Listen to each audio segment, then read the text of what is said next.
என்னன்னா நான் என்ன நினைச்சேன்னா தண்டிச்சிருவாங்கன்னு நினைச்சேன்.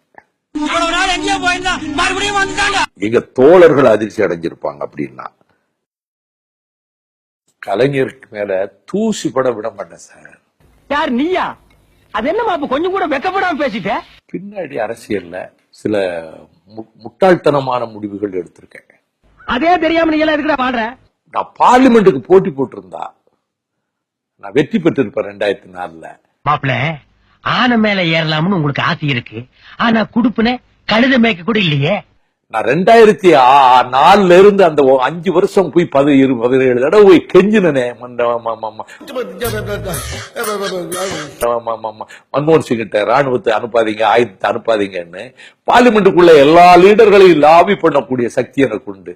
டிபேட் கொண்டு வந்து இவங்களை எக்ஸ்போஸ் பண்ணி இவங்களை ராணுவ நடவடிக்கை தடுத்து நிறுத்துறதுக்கு ஒரு ஓரளவுக்கு ஒரு துரும்பளவாவது நான் பயன்பட்டிருப்பேன். அதை நான் இழந்துட்டேனேன்னு நான் ரொம்ப வருத்தப்பட்டிருக்கேன். ஒப்ப யாருன்னு கொஞ்சம் காட்டுறியா? அவன் காலை தொட்டு கும்பிடுறேன். டே சாமி, அண்ட புழுங்க கேடாங்கப்பா. அதன் பிறகு ஜெயில வச்ச ஜெயலலிதாவோடய போய் கூட்டு வச்சமே, என்னுடைய கிரெடிபிலிட்டி அதுல நொறுங்கி போச்சு. என் நம்பகத்தன்மை தரைமட்டமாயிருச்சு. அந்த முடிவு என் மீது தரப்பட்டப்பாது எல்லா இடங்கள்லயும் 40 கோடி வாங்கிட்டோம், 40 கோடி வாங்கிட்டோம்.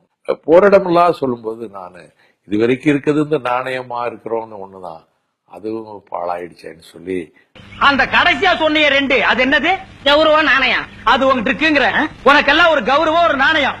இன்னும் கொஞ்ச நேரம் இங்க நின்று வெத்தலைபாக்கு போட்டு மூஞ்சில் தூப்பிடுவேன். அது பெரிய தவறான முடிவு. விஜயகாந்த் நீங்க முதல்வர் வேட்பாளர்னு சொல்லி பண்ணதுல உங்களுடைய இமேஜ் போயிடுச்சேங்கிறதுலாம் அதுல நான் மறுக்கல. எப்படி சார் நீங்க வாங்க வாங்க, ஏன் பயப்படுறீங்க? வாங்க, நான் அடிக்கல மாட்டேன், வாங்க. 4 கட்சியில் உள்ள 3 கட்சி தோழர்கள் என்ன சொன்னாங்கன்னா, விஜயகாந்த் அவர்கள் வந்தாதான் நாம் வெற்றி பெற முடியும். இந்த கூட்டணியை வெற்றி பெற வைக்கணும்னா அவர் வந்தாதான் பலமா இருக்க முடியுங்கிறதுல நான் ஒத்துக்கிட்டேன்.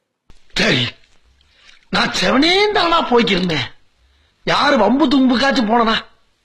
கௌரவம் கௌரவம்னு என் கௌரவத்தையே ஆரம்பிச்சிட்டீங்களா? அது நான் கடுமையான விமர்சனங்கள் என் மேல நிறைய மீம்ஸ் எல்லாம் போட்டாங்க. அது சமூக வலைதளங்கள்ல வந்தது. அது தப்பு இல்ல. வெக்கம் கட்ட பிள்ளைகளா உங்களா நீங்களும் உங்களை எனக்கு